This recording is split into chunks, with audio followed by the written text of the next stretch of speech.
back, everyone, to By the Book Bonus Bets. My name is Nejad. This is McDonald. And Meg, yesterday on Monumental Plus, we talked about AFC Conference futures. Pretenders, contenders. We're doing it again today, but in what conference? In the NFC. In the NFC, of course. Let's take a look at the NFC conference odds before we get started. This is a bit of a rapid fire here. Let's start at the top, Meg.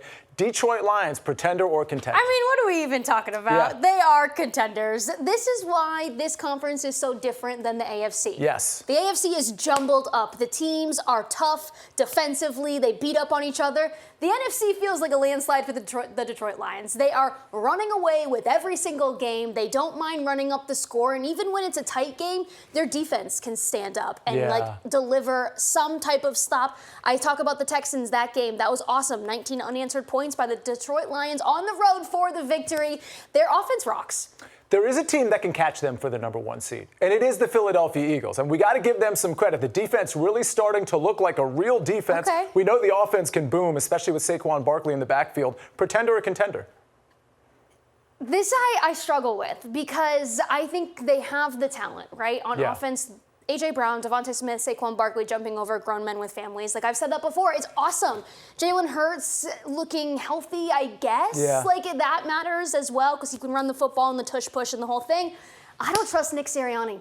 Yeah, I get that part. Give me Campbell over Nick Sirianni in a tight game in the postseason all day, every day. So I think they're contenders in spite of Nick Sirianni. Totally appreciate really? that. I do. Now we get to like the muddy part because in the AFC you have 3, 4, maybe 5 contenders. NFC, maybe not. San Francisco 49ers aren't exactly likely to make the playoffs, and yet because of what their upside is, they're still only plus 950 to win the NFC. Pretender or contender?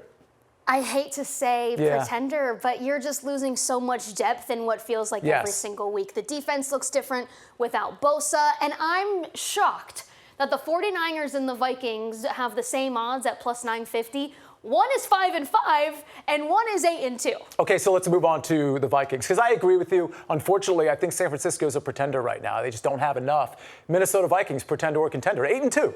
I still think they're pretenders. And I said this on, I think it was yesterday's show. I'm like, the Vikings are so cute. Like, we had no expectations of them coming into the season, and they've been able to rattle off these wins. But when we talk about the Vikings, we don't totally talk about Sam Darnold. We talk about the defense. Yeah. Right? And I think that's the biggest difference. Are you really going to trust Sam Darnold in a spot come January to deliver a game-winning drive?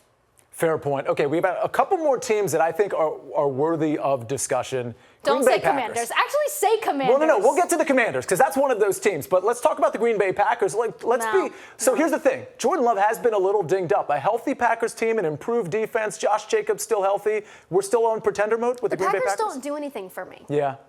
Like period. Like, that's it. Last year in the playoffs, I think the same sentiment was had by a lot of people. They absolutely destroyed the Cowboys, which anybody destroys the Cowboys. But they went into San Francisco and almost beat the San Francisco 49ers, too. I think they're contenders at plus 1,000 to win the NFC and potentially win the Super Bowl. No, you don't. Listen, they're not better than the Lions. But that's not the question. Can they beat the Lions? Can they beat the Eagles? I think the answer to that is yes. And if they do that, I think they can win the Super Bowl. I think they're contenders. We have disagreement there, but here's the one. Here's the big ticket. We're in the DMV, Washington Commanders. Pretenders, contenders. Not yet.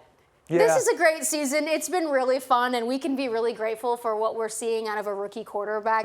He's starting to get a little banged up, and that definitely matters. I think this is like a bright future, and we shouldn't feel overwhelmed by the success. We should feel happy about the success, and we keep moving forward. I like that. I'll say this. I think if Jaden Daniels is healthy come playoff time, because I think he's still a little dinged up in spite of what coach speak is heading into week 12. I think if they make the playoffs, which they're very likely to do, and they don't face the Detroit Lions, I think they have a path to go to the Super Bowl. They cannot beat the Detroit Lions as the Lions are constructed, but I do think the Commanders can knock off any of these other teams on an optimal day for the Commanders. I'm going contenders, folks. I get the argument. All right, last thing. Are there any of these teams left? The Cardinals, the Falcons, the Rams, the Seahawks, and the little postscript here, the Tampa Bay Buccaneers with an extremely soft schedule, getting Mike Evans back. They're plus 6,000 to win the NFC. Any of those 4 teams or 5 teams jump out at you? Maybe not to win the conference. I love the Bucs. I love Baker Mayfield. I think he constantly has that chip on his shoulder. With a healthy Mike Evans coming back hopefully soon. He was seen at practice on Monday. we'll see. But it feels like Baker Mayfield can do it without those massive weapons, like Chris Godwin out for the year, obviously. But also the Rams. I know I've been higher on the Rams than I probably should be, but I still think Matt Stafford has it in him. The guy can still sling it. Yeah, he'll get picked off at least once every game, but Puka Nacua makes a difference. Cooper Kupp makes a difference. And guess what? They've won 4 out of their last 5 games. People forget.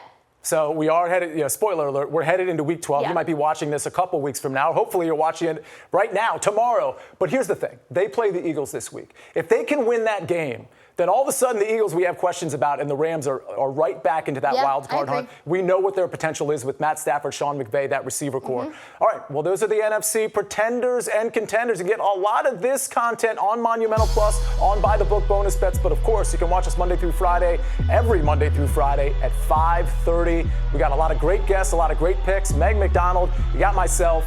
Join us every Monday through Friday. Thanks for coming out on this one.